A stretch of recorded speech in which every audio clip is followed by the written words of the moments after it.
성부와 성자와 성령의 이름으로 아멘. 하늘과 땅을 만드시고 사람을 귀하게 지으신 하느님 아버지, 예수 그리스도를 저희에게 보내주시어 하느님을 아버지라 부르게 하시니 찬미 받으소서. 살아있고 힘이 있는 말씀으로 주님께서 친히 저희에게 사랑을 알려주시고 삶의 뜻을 깨우쳐 주시니 감사하나이다. 참으로 좋으신 하느님 아버지, 저희가 성경을 멀리하고 그 가르침을 알면서도 실행하지 못하였으니 성령의 능력으로 저희 영을 새롭게 하시어 성경을 가까이 하며 예수 그리스도와 이웃을 더욱 잘 알게 하여 주소서. 저희 구원을 간절히 바라시는 하느님 아버지, 저희가 성경을 생명의 말씀으로 받아들여 믿고 기도하고 살며 선포하게 하시고 언제나 예수 그리스도를 통하여 성령으로 하나 되어 아버지께 나아가게 하소서. 우리 주 그리스도를 통하여 비나이다. 아멘. 성부와 성자와 성령의 이름으로 아멘. 열린 성경 강좌에 오신 여러분 환영합니다.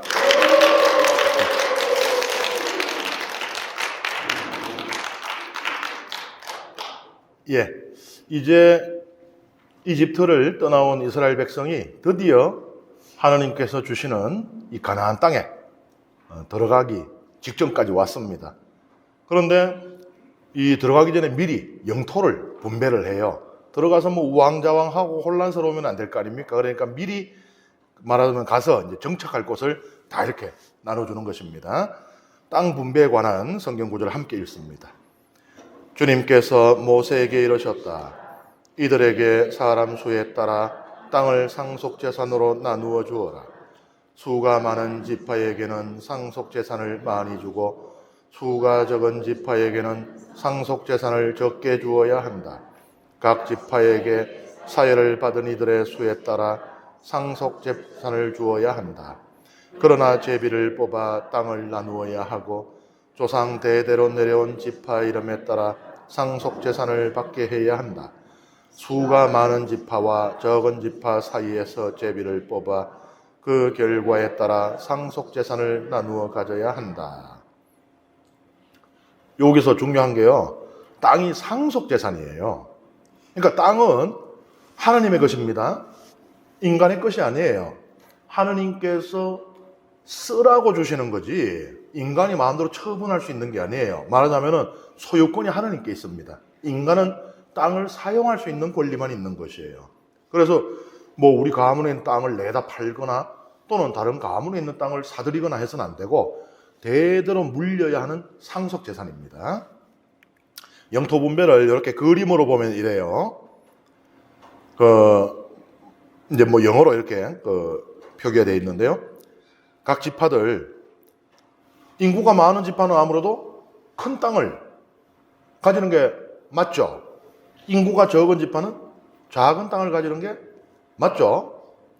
이게 공평한 것이고 또 형평의 정신에도 맞는 것이에요.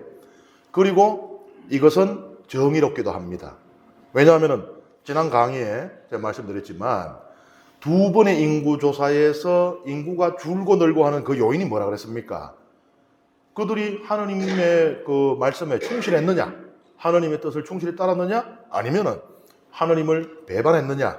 우상숭배에 또 혼종원에 빠졌느냐? 그거라 그랬잖아요. 그러니까는 여기서 지금 인구수가 많은 지파라는 얘기는요, 의로운 지파라 소리하고 같은 거예요. 그러니 의로운 지파가 큰 땅을 가지는 것은 정의로운 것이죠. 그런데 그거까지는 이제 뭐 인구가 많으면 큰 땅, 적으면 작은 땅 하는데 이제 위치는 어떻게 하느냐? 제비뽑기로. 공평하잖아요. 제비뽑기는 아무도 모르니까, 나도 모르고 너도 모르니까 하느님께서 주시는 대로인 거예요. 그죠? 왜 그런가 하면은 사람이 그렇잖아요. 땅이 똑같은 게 아니에요. 이 가나안 땅이요. 보면은 저렇게 생겼어도 저 위에 보면 갈릴레오 호수 있죠. 저 주변에 이스라엘이라고 하는 평야가 있습니다. 하나님께서 뿌리신다. 하나님께서 씨를 뿌리는 곳이니까 농사가 얼마나 잘 되겠어요? 이스라엘 곡창지대가 저기 있어요. 이스라엘이라고 우리가 그냥 흔히 생각하면은 이스라엘은 전부 뭐 광야 뭐 이런 생각하지만 그게 아니고 저쪽은요 풍요롭습니다.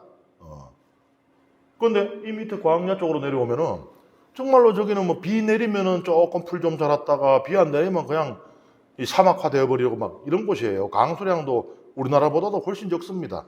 뭐 200에서 220 뭐 이 정도. 그러니까 농사 짓기 힘들겠죠. 그리고 목초지가 부족하니까 가축들 키우기도 힘들겠죠. 그럼 여러분 같으면은 자, 여러분이 골라보세요 하면은 전부 좀 비옥한 거 가지려고 할 거 아니에요. 그러면은 잘못하면은 혈족 사이에 이 싸움이 일어나겠죠. 그러니까 하느님의 뜻을 따르자. 제비뽑기 우리가 이미 우림과 둠밈이라고 하는 그것을 알고 있어요. 그죠? 성경을 읽으면서 일종의 제비라 그랬잖아요. 그것을 던져서 뭐 국가의 운명이나 왕실의 운명 이런 걸 뭐 전쟁의 성패 이런 걸 점쳤는데 그것을 통해서 하나님의 뜻을 알았다 그랬잖아요. 그러니까 제비뽑기는 우리도 왜 보면은 도박꾼들이 미신이 어마어마하게 많더라고요. 뭐 부인 빤스를 입고 앉아야 된다든지 뭐 온갖 미신들이 다 있어요. 뭐 하면 안 된다든지 터부라 그러는데 금기시하는 것들 이런 것들이 그 왜냐하면은 그 일리가 있는 게 도박이라는 자체가 확률 게임이잖아요. 확률 자체가 인간이 결정할 수 있는 게 아니잖아요. 그러니까 신에게 의지하는 겁니다. 도박꾼들은 일종의 종교인이에요, 말하자면. 이게 제비뽑기. 신약 성경에서도 마찬가지잖아요. 사도의 빈자리 뽑을 때도 제비를 뽑고 이런 것처럼. 그래서 이 제비는 전통적으로 하느님의 뜻을 찾는 이 도구였어요. 그래서 제비 뽑아가 나온 게 하느님의 뜻이니까 그대로 따라야 한다. 여기 이견이 있을 수가 없는 겁니다. 그렇게 해서 이제 보면은 이렇게 이제 지파들의 이 배치가 이렇게 이루어지는 것입니다. 그런데 사실 요 그림이 이 처음에 이 지금 우리가 읽었는 이 민수기에 기록대로 그대로 이루어지는 건 아니에요. 그림이 조금 달라요.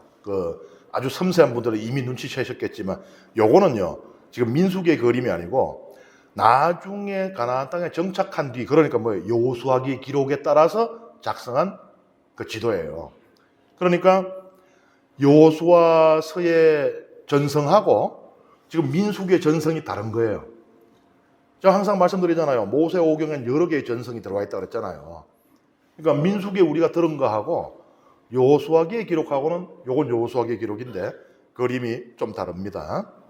어쨌든 이 가나안 땅에 들어가기 전에 공평하고도 정의롭고도 거룩한 방식으로 영토를 분배했다는 것이 중요한 겁니다.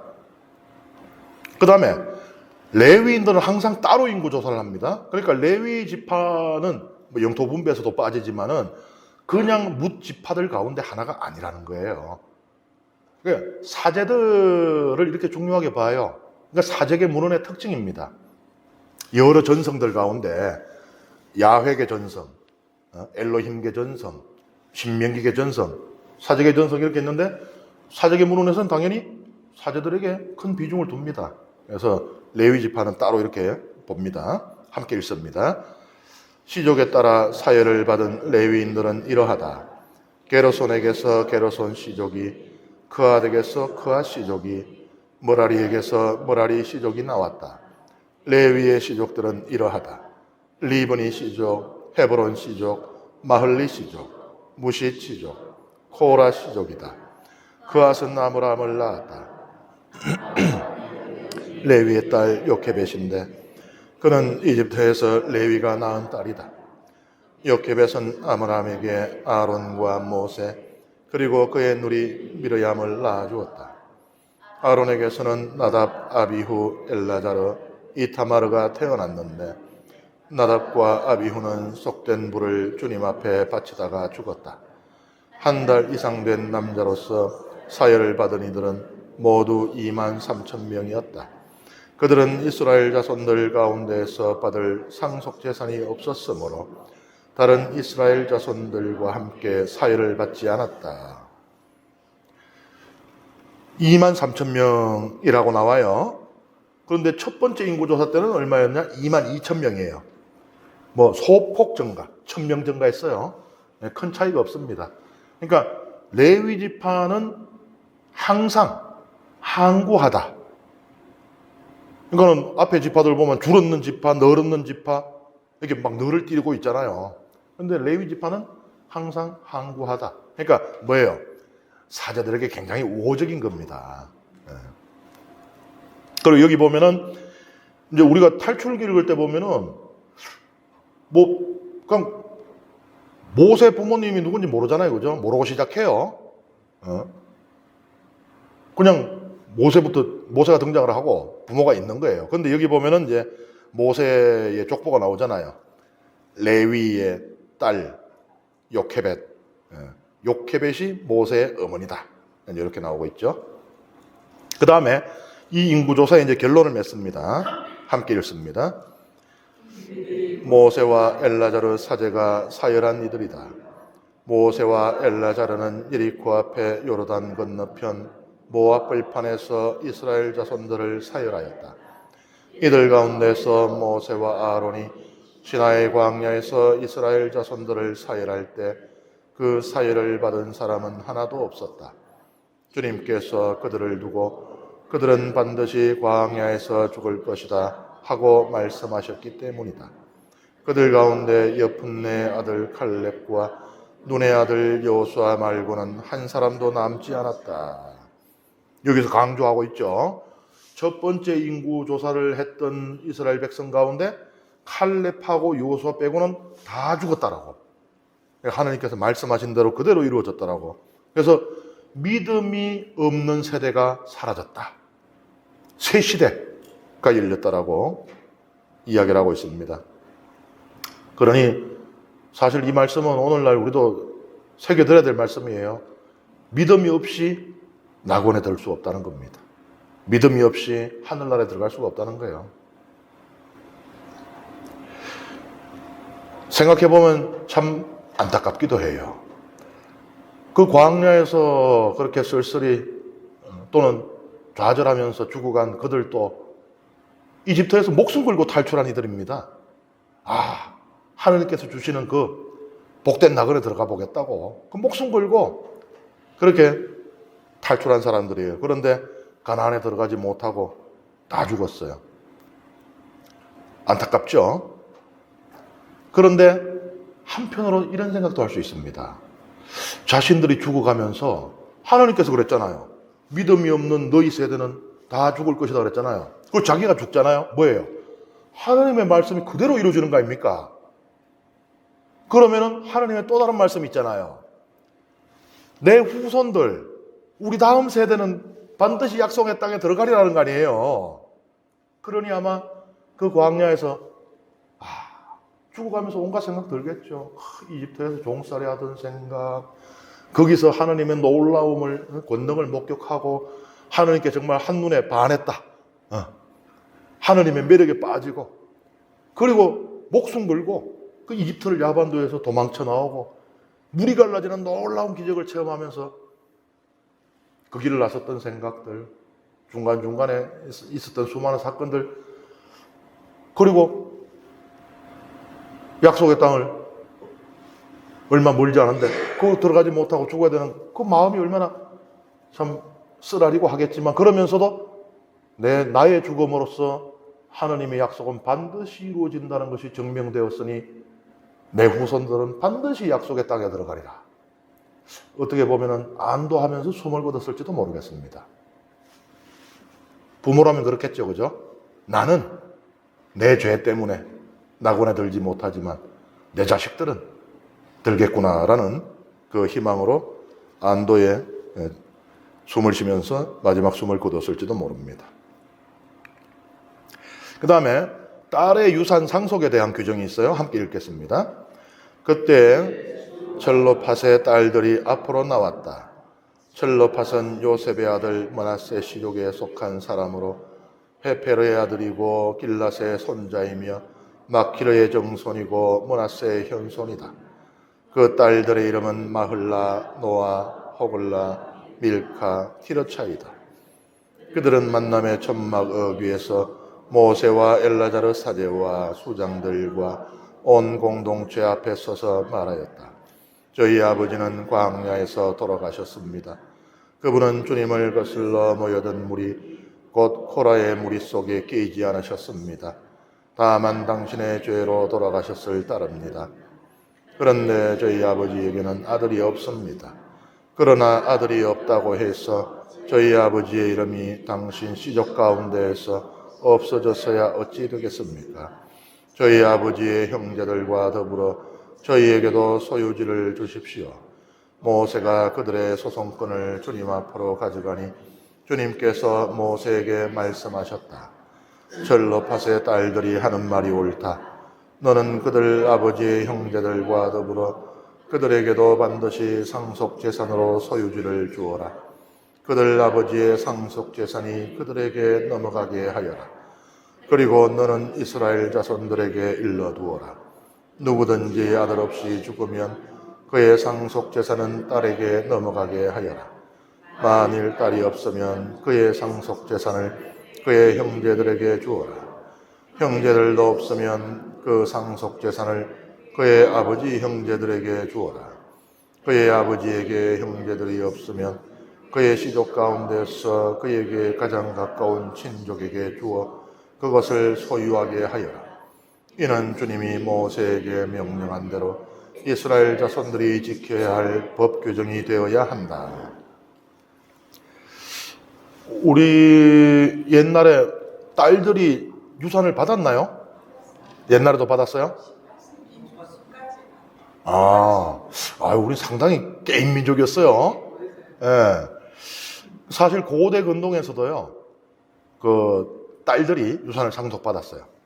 그런데 이스라엘만 예외적으로 딸들이 유산을 상속받지 못했습니다. 그게 왜 그런가 하면은 이게 상속 재산이기 때문에 그래요. 무슨 말이냐? 그 가문에서만 이 땅이 상속되어야 되는데 딸이 출가 우인이 돼버리는 순간 우리 가문에 있던 땅이 말하자면은 베냐민 지파에서 므낫세 지파로 넘어가 버리는 거예요, 이게. 그러니까 안 되는 거죠, 이거는.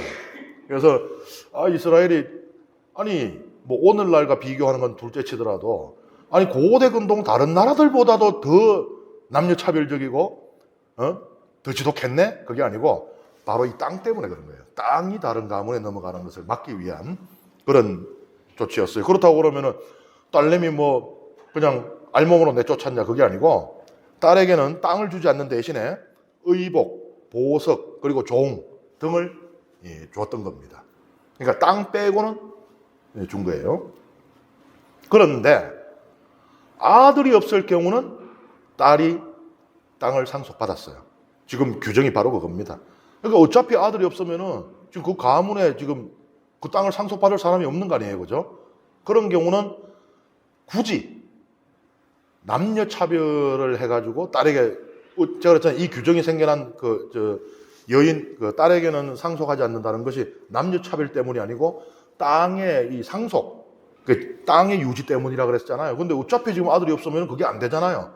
그럴 것 같으면은 딸에게 그냥 주는 겁니다. 물론 형사 취수제라고 하는 제도가 규정되어 있죠. 형이 죽으면은 취수, 동생이 형수를 취한다. 그래서 아들을 낳아준다. 그러면 그 아들이 그 형의 몫을 받는 거거든요. 근데 형사 취수제까지 실시를 했는데도 아들이 태어나지 않았을 경우라는 게 요 앞에 전제로 깔려요. 그렇게까지 했는데도 뭐 아들이 안 태어나더라. 그러니까 딸이 땅을 상속받을 수 있는 경우는 아주 제한적일 수밖에 없었어요. 왜냐하면은 뭐 우리 아버지가 아들이 없었어도 말하자면은 삼촌이 우리 엄마하고 사이에서 또 아들을 낳으면 권리로 가니까 그거 다 싹 없어야지 나한테 오는 거니까 아주 가능성이 낮았겠죠. 그런데 이 경우에는 지금 이 규정에 나오지 않지만은 이 조건이 있어요 또. 그래서 내가 받았잖아요. 그런데 내가 받고 출가 외인이 돼버리면은 가문의 땅이 또 없어지잖아요. 그것을 막기 위해서 같은 지파 내의 사람하고만 결혼하도록 했어요. 그러니까 내가 땅을 받아도 이 땅이 다른 지파로 가지 않고 우리 지파 안에 머물게 그렇게 이제 규정을 한 것입니다. 근데 아들도 없고 딸도 없다 이러면 이제 뭐 죽은 사람이 형제 혹은 백부, 숙부 뭐 가까운 친척 순으로 그걸 받는 거예요. 그러니까 어떻게든지 이 땅은 그 지파 안에 머물도록 그렇게 규정을 하는 것입니다. 이것은 이제 종교적인 이유도 있고 또 그 실천적인 이유도 있는데요. 종교적인 이유는 인간이 땅이 자기 것이라고 하는 그 착각을 못하게 만들려는 거예요. 그 결과가 지금 우리가 살고 있는 이 세상에서 이미 보고 있죠. 아파트 몇십 채씩 가진 사람이 있는가 하면은 죽을 때까지 자기 집 한 채 못 가지고. 그래서 아파트가 당선과 낙선을 결정하는 그런 세상에 우리가 살고 있잖아요. 땅이. 그러니까 인간이 땅을 소유하기 시작하면서 사실은 불행해집니다. 이스라엘 역사에도 이미 거기에 있어요. 바알 신을 믿는 민족들, 뭐 페니키아 이거는요 사유재산이 있습니다. 근데 그 그러니까 바알 우상 숭배를 받아들인 순간 이스라엘에 뭐가 보급됐는가 하면은 사유재산 제도가 보급이 된 거예요. 그 결과가 어떻게 됐느냐? 고고학자들이 땅을 파보니까요. 이스라엘 역사 초기에는 가옥들이 거의 다 비슷비슷해요. 사는 게 거의 비슷비슷해. 가진 땅이 비슷비슷하고 먹고 사는 게 비슷비슷하니까. 그런데 우리가 성경 읽으면 우상숭배가 극심해지는 그런 때 있잖아요. 뭐 아하방의 그 왕비, 이세벨 왕비 때라든지 뭐 이런 거 있잖아요. 그때의 고고학 그 유적청을 보면요. 예를 들어 사마리아 같은데 강남이 있어요. 강남이. 어마어마한 대저택들이 늘어선 거리가 있고 정말 형편없는 진짜 이게 뭐 집인지 어떻게 운막인지 모를 정도의 그런 것들이 몰려있는 말하자면 빈촌과 부촌이 갈리는 거예요. 사유재산이라고 하는 게 들어오면서 더 가지려고 하게 됩니다. 사유재산이 없으면 어떻게 돼요? 욕망의 재갈이 물려요. 아, 그거 가져서 뭐 하냐? 어차피 내 가인데. 그렇잖아요. 우리 수녀님들 사유재산 없잖아요. 수도자들. 그러니까 큰 욕심 부릴 이유가 없는 거예요. 어차피 해봐야 내 거 아닌데.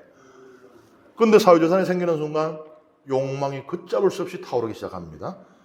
그래서 이스라엘 안에 이제 그 예언자들이 신랄하게 비판하는 그런 일들이 벌어져요. 남의 땅을 뺏고 땅을 뺏으면 땅이 없어지면 어떻게 돼요? 종이 되거든요. 종이 되고. 그리고 이제 아무것도 땅도 없고 뭐 아무것도 없는 사람은 그건 뭐예요? 가지고 있는 옷까지 저당을 잡는 거예요. 그러면은 이스라엘은 일교차가 심하니까 잘못하면 밤에 얼어 죽을 수도 있거든요. 그게 규정해 놓은 게 담보로 잡은 옷이 있다 하더라도 해지기 전에는 돌려줘라. 이상하잖아요. 처음에 하느님께서는 그래 살도록 안 만들어놨잖아요. 전부 지 땅 가지고 지 먹고 살게 만들어놨는데 왜 그래 됐어요? 사유재산이 들어오면서 땅을 팔리고 뺏고 뺏기는 이게 벌어진 거예요.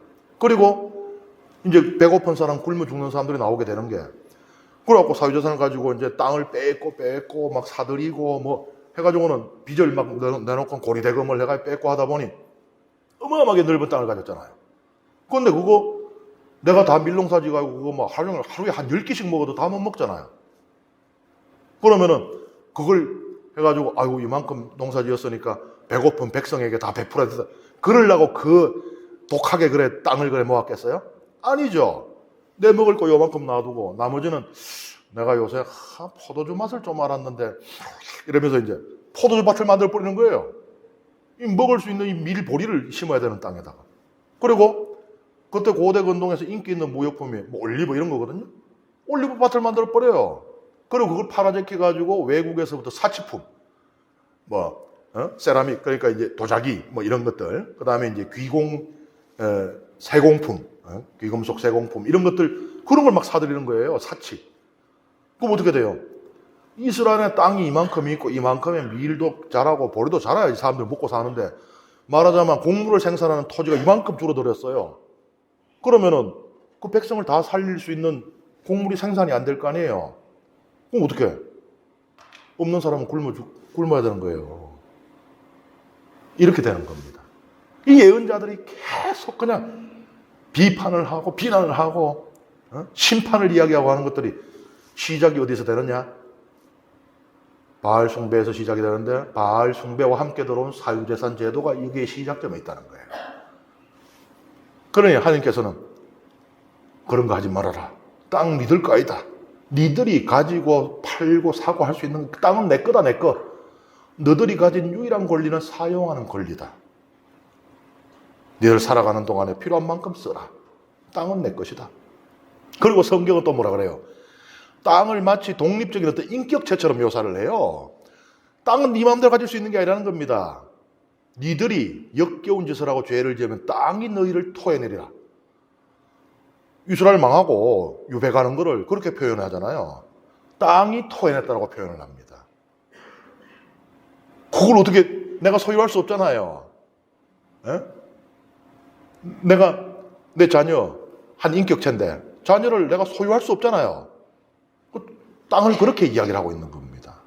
땅은 인간이 소유할 수 있는 물체, 대상이 아니라는 거예요. 성경은 그걸 줄기차게 이야기를 하고 있어요. 정말 오늘날 우리가 귀담아 들어야 될 이야기입니다. 땅이 막 그냥 내가 살기 위한 터전, 내가 먹기 위한 수단 이런 것들이 아니고 그냥 땅이 그냥 하나의 그냥 이 돈벌이 수단이 되어버리는 이런 시대에 정말 이 성경의 땅에 대한 그 신학 우리가 다시 생각을 해야 되는 것이거든요.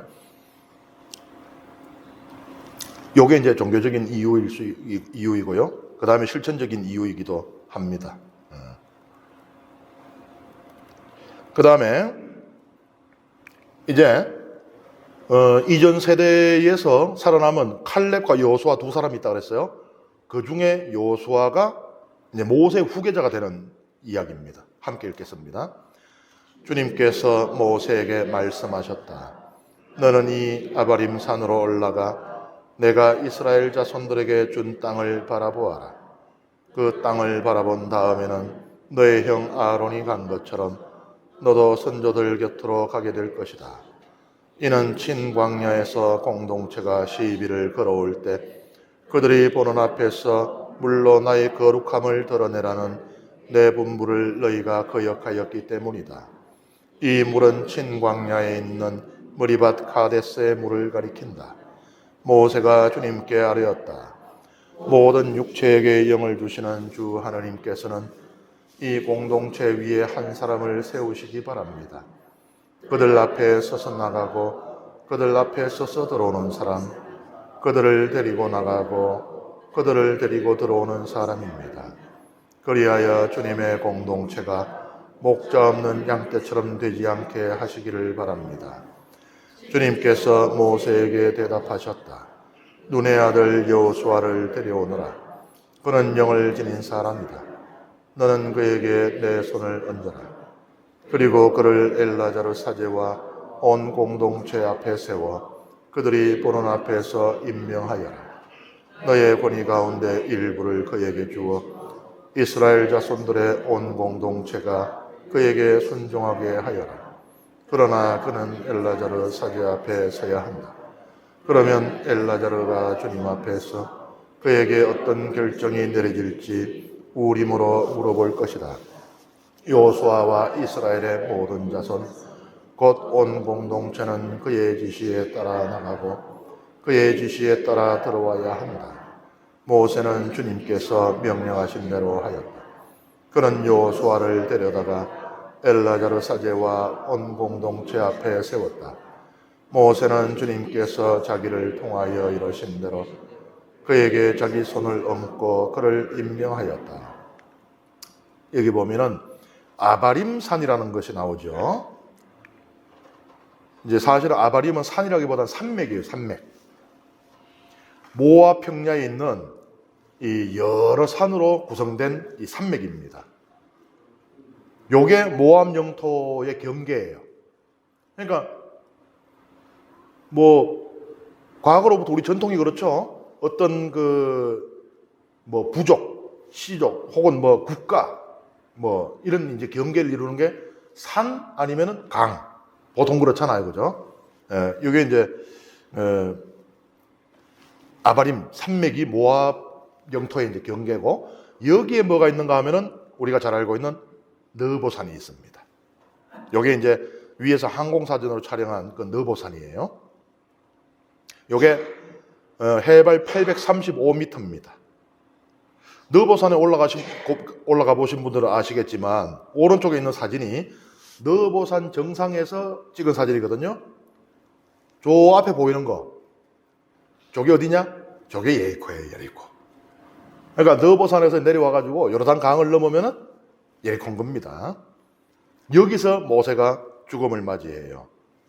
그러니까 참, 좀 그런 생각도 들더라고요.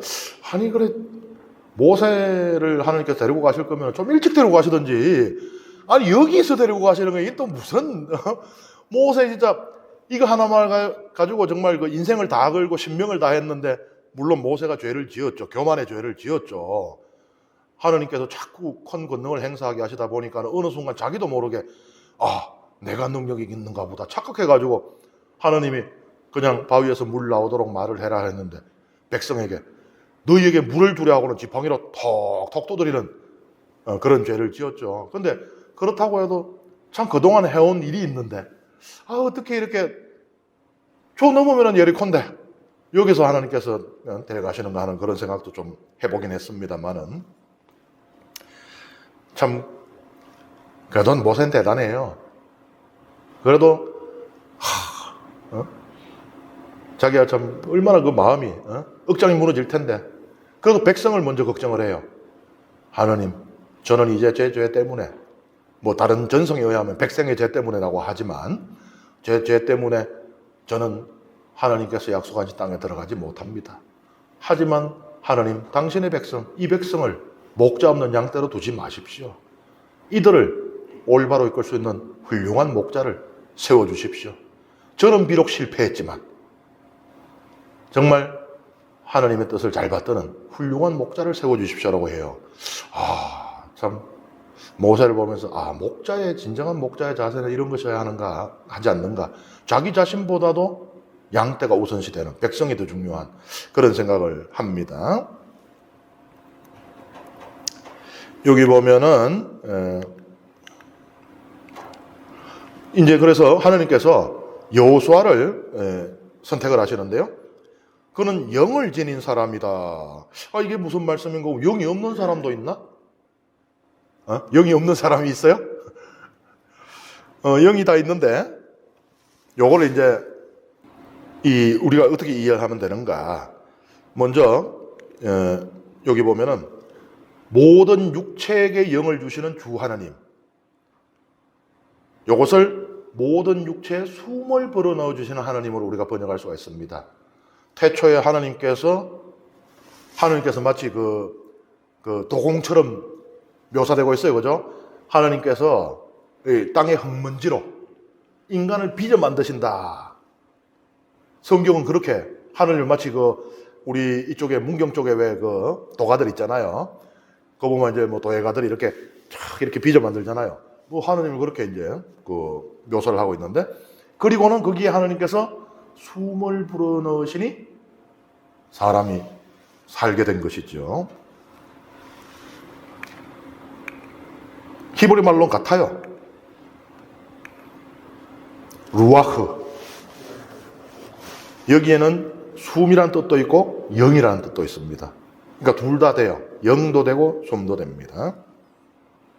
하나님께서 당신의 숨을 불어넣으신, 그리고 당신의 영을 불어넣으신 그 인간, 그러니까 하나님보다 인간을 더 잘하는 분은 없는 거예요.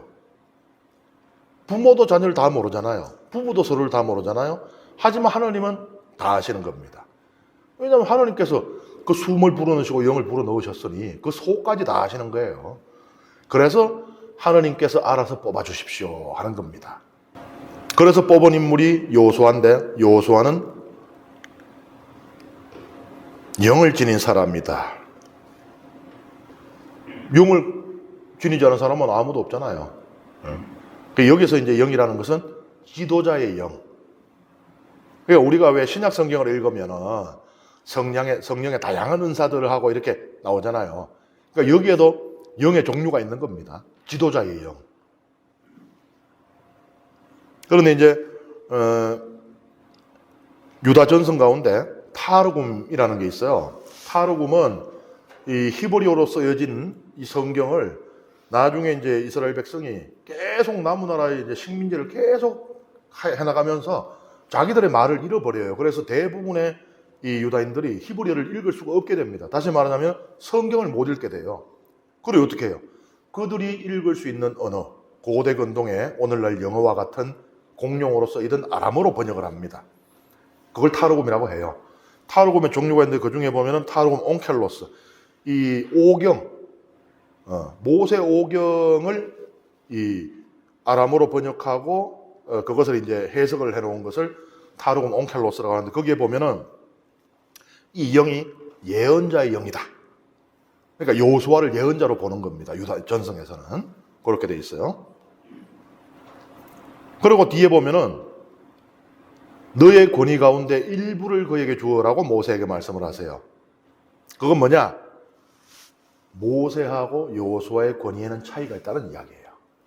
비록 모세가 하느님께 충실하지 못한 죄를 지어서 가나안 땅에 들어갈 수가 없게 되었다고 해도 모세는 그만한 인물이, 그러니까 신약 성경이 그걸 확정지어주고 있어요. 그죠? 예수님께서 높은 산에서 거룩하게 변모하실 때 구약을 대표해서 나타나는 인물이 모세와 엘리야잖아요.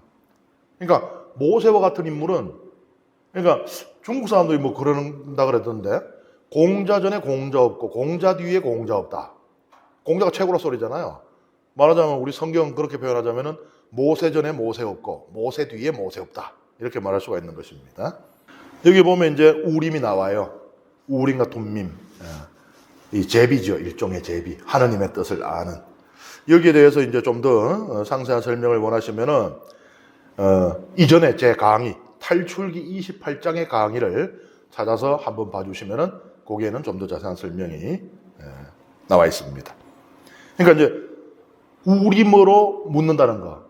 그러니까는 복잡하게 물을 수가 없죠. 그게 정확하게 어떤 형태였는지, 단연하기는 어렵지만은, 아마 예를 들면은, 흰 돌, 검은 돌. 뭐, 혹은, 이제 뭐, 모양이 다른 둥근 돌, 네모난 돌. 혹은 뭐, 똑같은 돌이라 하더라도, 여기에는 예, 여기는 아니에요가 쓰여 있다든지. 그러니까는 아주 복잡하게 물을 수는 없고요. 예를 들면은, 우리가 지금 저 미디안과 싸우면 전쟁에서 이기겠나이까 하고, 뭐, 던져갖고 나오는 거라든지, 혹은 대사제가 주머니 안에 넣어갖고 이렇게 꺼냈는데, 예가 나온다든지, 뭐, 이런 게 단순한 아마 방식이었을 것으로 추정이 되는데, 어쨌든, 하느님의 뜻을 그것으로 이제 확인을 한다는 거예요. 그러니까, 우림이 등장한다는 이야기는, 여호수아가 하느님께서 택하여 백성에게 주신 지도자가 맞다는 것을 확정하는 이제 그런 역할을 하게 되는 것입니다. 예. 이번 시간 강의는 조금 일찍 여기에서 마쳐야 될 것 같습니다. 뒤에 있는 부분이 재물 규정인데 2장에 걸쳐져 있어요. 굉장히 긴 부분입니다. 그래서 이번 시간 강의는 여기에서 마치도록 하겠습니다. 감사합니다.